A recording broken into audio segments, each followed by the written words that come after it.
Hi guys, welcome to my channel Game of Trading. So after a long time आज video record कर रहा हूँ मैं। बीच में थोड़ी तबीयत नहीं ठीक थी, प्लस ऑफिस एक्चुअली कंटिन्यू हो गया था मैं कुछ दिन तो। और एक फंक्शन भी था फैमिली में, तो रिकॉर्ड नहीं कर पाया। बट हाँ, कुछ प्रॉफिट हुए, कुछ लॉस हुए। आई मीन एज यूजुअल, ना तो कभी कंटिन्यूसली किसी को प्रॉफिट होता है, ना कंटिन्यूसली किसी को लॉस होता है। So same goes with me as well. So coming back to the market, आज ऐसा आप देख सकते हो कि मार्केट ऑलमोस्ट रिकवर हो गया है अपने जो भी डिप आया था पिछले 4 महीनों में, 5 महीनों में। और आज तो बैंक निफ्टी में ऑल टाइम हाई बनाया है। तो कॉल साइड का ट्रेड लिया गया है, और जो कि सही ट्रेड है। अभी तक आप देख सकते हो 40-50 पॉइंट्स हमने कैप्चर कर लिए हैं, बट मेरा टारगेट जैसे कि 100 के अराउंड रहता है, क्योंकि 30, 35, 40 पॉइंट्स का तो एसएल ही रहता है। तो 1:1 में मैं कम प्ले करता हूँ, अनलेस बहुत देर से मार्केट एक ही जगह पर होवर करे और आपको लगे कि नहीं यार अब यहाँ से तो ऊपर नहीं जाएगा, तो लॉस बुक करने से अच्छा है आप ब्रेक इवन या 1:1 में निकाल दो। बट अभी तक तो लेट्स सी, इसको इसको इसको होल्ड करेंगे एटलीस्ट 100 पॉइंट्स के क्राउन। तो अपना अपना जो बाइंग पॉइंट है वो है 536। सो एटलीस्ट 636 या 620, या एटलीस्ट 636 या 650 तो अपने को आई मीन अपना रहेगा टारगेट। और एक चीज़ और, मार्केट इतना गैप अप खुल गया है, आपने देखा होगा कि एक दो दिन ऐसे हुए जब मार्केट ने ऑप्शन बायर को मूवमेंट दिया। अदरवाइज मार्केट ने जितना भी डिप था पिछले 5 महीनों को सब गैप अप ओपन करके रिकवर किया है। सो मार्केट गैप अप खुलता था और मूव कर देता था, लेकिन गैप अप में होता क्या है ना, कभी कभी कि इतना ज़्यादा गैप अप खुल जाता है कि जितना मार्केट को मूव होना चाहिए उसका 40%, 50%, समटाइम 70% वो गैप अप में ही कवर हो गया। तो अब मार्केट का दिन दिन का मूवमेंट ना उतना नहीं होगा। So that is the same case today कि मार्केट इतना गैप अप खुल गया है, bank Nifty all time high बना दिया उसने, कि अब यहाँ से मूव होना थोड़ा सा डाइसी लग रहा है। बट मैं ये नहीं कहूँगा कि यहाँ से ये पुट साइड का ट्रेड बनता है। I won't be taking P today, because market up trend में है। तो unless it's gives pull back at least 1 or 2 days in a daily candle, then maybe हम डिसाइड कर सकते हैं कि हाँ यार चलो थोड़ा सा मार्केट रिट्रेस हुआ है तो पुट साइड का बन रहा है। बट अभी तो कॉल साइड का ही ट्रेड बनेगा, और उसी को देखते हुए ये कॉल साइड का ट्रेड लिया गया है। सो 70 पॉइंट्स के अराउंड, 60-70 पॉइंट्स के अराउंड अभी हो गया है। लेट्स सी अब ये अपने फेवर में जाता है या नहीं जाता है, और जैसा होता है फिर मैं आपको अपडेट करता हूँ।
ओके गाइस, सो एक और ट्रेड एक्चुअली लिया गया है, और एंट्री इसकी भी according to me entry is good. आप देख सकते हैं कि ऑप्शन में उतना मूवमेंट नहीं हो रहा है जितना इंडेक्स में हो रहा है। इंडेक्स ऑलरेडी यू नो जो हाई था आज के दिन का उसके क्लोज में है, बट ऑप्शन नहीं है, which is due to you know theta DK, which is fine. But movement in line है इंडेक्स के, that is a good part. So बाकी इसमें भी अपना उतना ही 35 पॉइंट्स का या राउंड अबाउट 40 का एसएल रहेगा।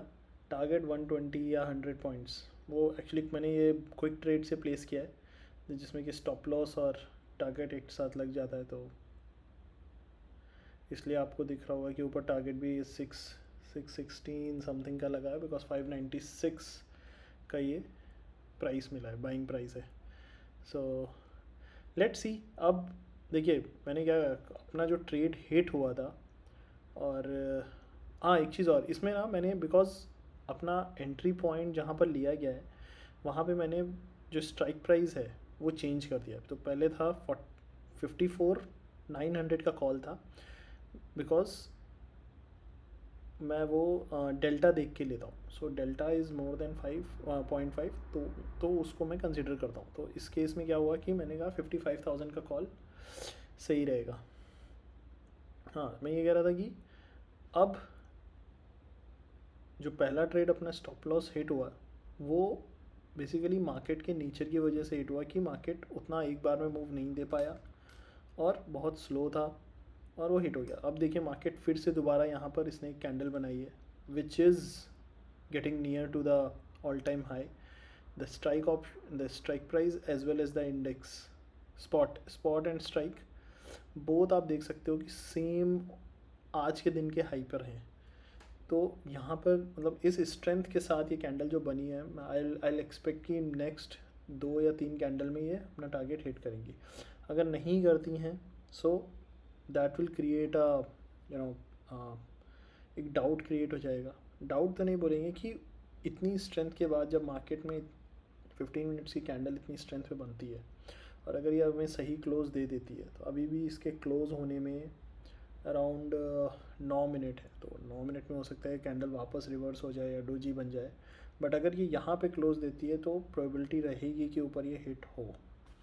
सो ट्रेड ये भी सही है अगर देखिए तो ऑलरेडी जो लॉस था पहले ट्रेड का वो हम रिकवर कर चुके हैं, बट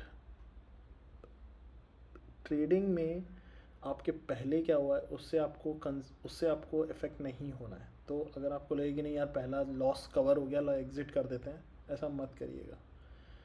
आपको वो ट्रेड का इस ट्रेड से कोई लेना देना नहीं है। ये सोच के आपने उसमें जो स्टॉप लॉस और जो टारगेट सेट किया था वो उस ट्रेड का था, इस ट्रेड का स्टॉप लॉस टारगेट अलग है। तो ये इससे अगर आप उससे डिटैच हो जाएंगे ना, तो आप अपना लॉस रिकवर होते ही एग्ज़िट नहीं करेंगे। या फिर जब ये ट्रेड, मान लीजिए ये ट्रेड भी मेरा लॉस में जाता है, तो मैं इसको एग्ज़िट इसलिए नहीं करूँगा कि यार लॉस बहुत ज़्यादा हो गया। वो उस ट्रेड का लॉस था, वो उस ट्रेड के साथ गया, ये इस ट्रेड का लॉस है, अगर लॉस होगा आई विल एक्सेप्ट इट, अगर प्रॉफिट होगा I will accept it.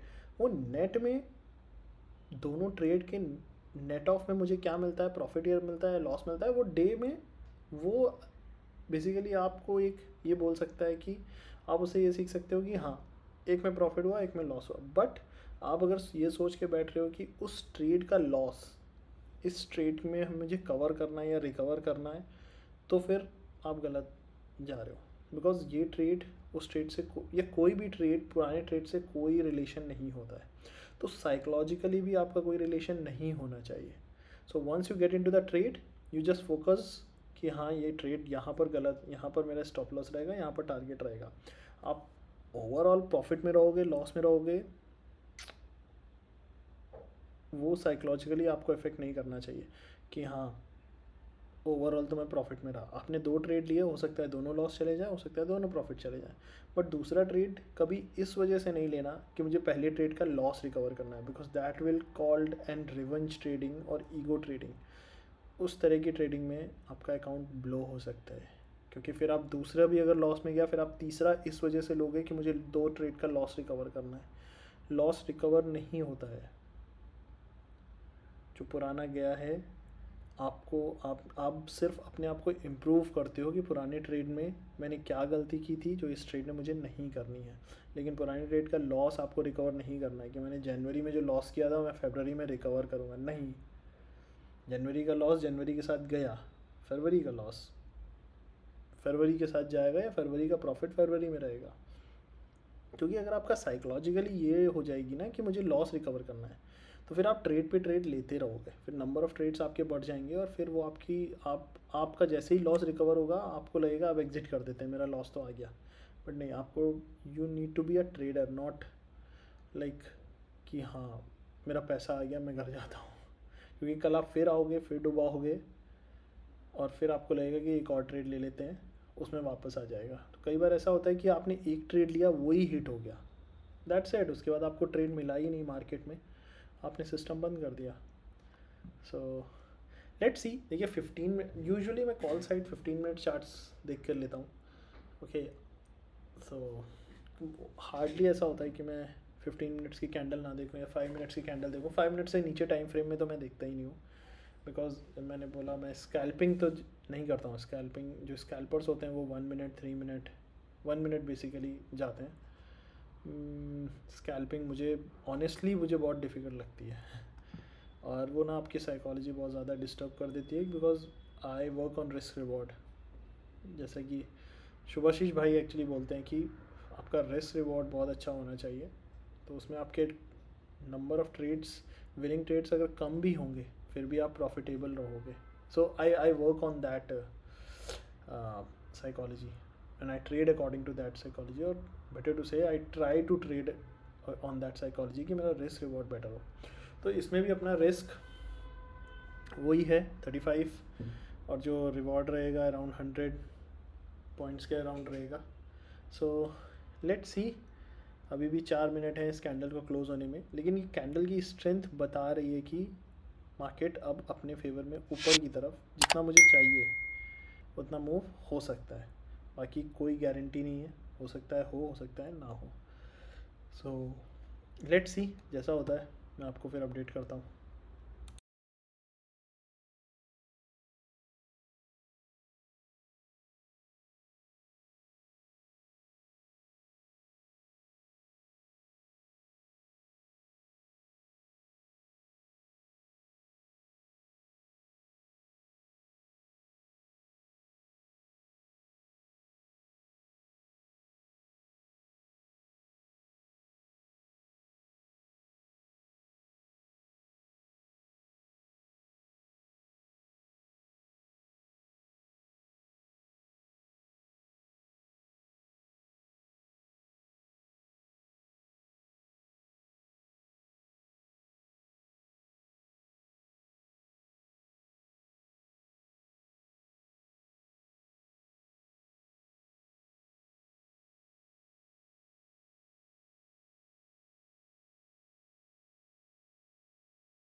Okay guys, सो देखिए देखिए जो इसका भी मूवमेंट जो है ना बहुत स्लो हो गया है। ये ट्रेड में भी ना अपने को मूवमेंट मिलना चाहिए था बट नहीं मिला, बिकॉज मार्केट है, आप मार्केट कंट्रोल नहीं कर सकते, नहीं मिला। अब क्योंकि आप देख सकते हो जिस कैंडल पे ट्रेड लिया गया था वो बहुत स्ट्रेंथ के साथ क्लोज हुई है, उसके बाद एक 15 मिनट की कैंडल ऑलमोस्ट एक डोजी बनी है, उसके बाद एक और 15 मिनट की कैंडल एक और डोजी बनी है। दैट मीन्स कि जो बुल्स हैं वो फाइट नहीं कर पा रहे, या फिर बुल और बेयर सेम लेवल पे आके नो इनडिसाइसिव हो गए हैं कि या बुल नीचे लेकर जाएं, बुल ऊपर लेकर जाएं या बेयर नीचे लेकर जाएं। तो अब यहाँ पर मुझे ये ट्रेड जो है ना अपना ये वीक होता दिखाई दे रहा है, क्योंकि पिछले आधे घंटे से अगर 15 मिनट्स की कैंडल आपकी डोजी बन रही है, जिससे कि जो एंट्री वाली कैंडल थी जिसमें इतनी स्ट्रेंथ थी, तो उस स्ट्रेंथ को देखते हुए यहाँ पर एक और कैंडल का मूव आना चाहिए था, नहीं आया। तो अब मुझे ये ट्रेड जो है ये बेसिकली जिसे कहते हैं नहीं वीक होता दिखाई दे रहा है, मतलब उतना ऊपर मूवमेंट कि ये फिर से वापस नीचे आ सकता है। तो ये बेसिकली जब आप कैंडल्स के बारे में पढ़ते हो, अब चार्ट रीडिंग पढ़ते हो, तब आपको समझ में आता है कि हाँ कैंडल हमें क्या इन्फॉर्मेशन, हमें कैंडल मैसेज क्या देती है। तो अब देखिए एक कैंडल जो लास्ट कैंडल थी वो डोजी थी, उससे पहले वाली कैंडल उसमें भी काफ़ी नीचे तक आया था, ऑलमोस्ट 50% कैंडल प्रीवियस कैंडल का उसने कवर किया था, हालांकि वो पॉजिटिव क्लोज हुई बट उस स्ट्रेंथ के साथ क्लोज नहीं हुई जिस स्ट्रेंथ के साथ उसके होना चाहिए था, आई मीन पिछली कैंडल को देखते हुए। सो दैट मीन्स मार्केट में स्ट्रेंथ आई तो थी बट वो और ज़्यादा एक्सटेंड नहीं कर पाई। सो आप देख सकते हैं जैसे कि मैं बोल रहा था कि अब यहाँ पर ना मुझे ये वीकनेस दिखाई दे रही है। मैं ये नहीं कह रहा हूँ कि मार्केट में वीकनेस है, मैं कह रहा हूँ इस ट्रेड में वीकनेस दिखाई दे रही है कि हो सकता है अब ये ट्रेड वापस चला जाए। तो अब मैंने इस ट्रेड को एग्ज़िट कर दिया, क्योंकि एक ट्रेड ऑलरेडी हम लॉस दे चुके हैं, second trade you know 50 points आते आते फिर वो वहाँ पर होवर कर रहा है। सो ये मुझे लग रहा था कि अब ये देखिए रेड कैंडल बननी शुरू हो गई। तो जैसे कि मैंने बताया कि कैंडल आपको ना बताती है कि मार्केट में स्ट्रेंथ है या नहीं है। सो ओके, सो बेसिकली आज का ब्रेक इवन ही रहा, जितना पहले ट्रेड में लॉस हुआ था उतने सेकेंड ट्रेड में प्रॉफिट हुआ, बंद कर दिया। अब सेकेंड ट्रेड में भी मैं लॉस देता तो मुझे ऐसा लगा कि यार जब मार्केट में स्ट्रेंथ नहीं है, अब होगा क्या, ये मार्केट डाउन ट्रेंड में जाएगा और मेरा स्टॉप लॉस हिट करेगा, उस वजह से नहीं होगा। अब ये मार्केट वहीं पर होवर करेगा और मेरा स्टॉप लॉस साइडवेज की वजह से हिट होगा। सो इट्स बेटर कि जो मिल रहा है निकाल लो। देखिए पहले ट्रेड में मैंने क्यों नहीं बोला कि जो मिल रहा है वो निकाल लो, क्योंकि पहले ट्रेड में मार्केट में मेरे एक्सपेक्टेशन था कि मूव होगा, जो कि नहीं हुआ। जब वो नहीं हुआ तो वहाँ से जो मेरी साइडवेज मार्केट की एक्सपेक्टेशन थी वो प्रोबेबिलिटी बढ़ गई कि हाँ यार अब यहाँ से ये साइडवेज हो सकता है। लेकिन जब सेकेंड ट्रेड में फिर से मुझे ये एक स्ट्रेंथ की कैंडल मिली, यू नो एंट्री पॉइंट अच्छा मिला, तो मैंने कहा चलो एक और रिस्क लेते हैं। बट अब सेकेंड में भी अगर वो सेम फॉर्मेशन हो रहा है तो सेकंड में भी मैं स्टॉप लॉस नहीं दूंगा, सेकंड में फिर मैं कुछ तो ले लूँगा। मैं ये नहीं करूँगा मैं पहले ट्रेड का लॉस रिकवर करने के लिए एग्जिट किया, मैंने सेकंड ट्रेड इसलिए एग्जिट किया कि अब मुझे लग रहा है कि यहाँ से भी ये साइडवेज हो सकता है, क्योंकि पहले ट्रेड में साइडवेज हुआ, पहले ट्रेड में हालांकि वो दोबारा वहाँ पर गया, दूसरे में भी अगर साइडवेज हो जाएगा तो I am done for the day.